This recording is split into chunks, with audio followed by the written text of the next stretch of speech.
মহরম উৎসব চলছে। চলতি মাসের 17 তারিখে দশমী, আজ অষ্টমী। বিভিন্ন এলাকায় মহরমের লাঠি খেলা ও কুস্তি হয়।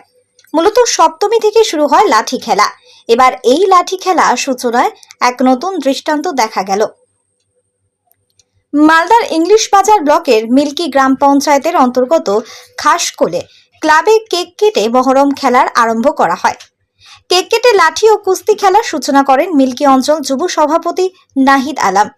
এই খেলার উদ্যোক্তা হিসেবে উপস্থিত ছিলেন ওই বুথের মেম্বার প্রতিনিধি শেখ ঝাকু, ক্লাব সভাপতি শেখ বাপন সহ সকল গ্রামবাসীগণ। প্রতি বছরের ন্যায় এবছরও বেশ জমজমাটভাবে লাঠি খেলা হচ্ছে। লাঠি খেলা দেখতে হাজার হাজার দর্শক উপস্থিত হচ্ছে উক্ত ক্লাবে। মিল্কি অঞ্চল যুব তৃণমূল সভাপতি নাহিদ আলম সপ্তমীতে খাসকোল ক্লাবের লাঠি খেলার আনুষ্ঠানিক সূচনা করেন। তিনি বলেন, এই ক্লাব এলাকায় মহরম উপলক্ষে বেশ জমজমাট লাঠি খেলা হয়।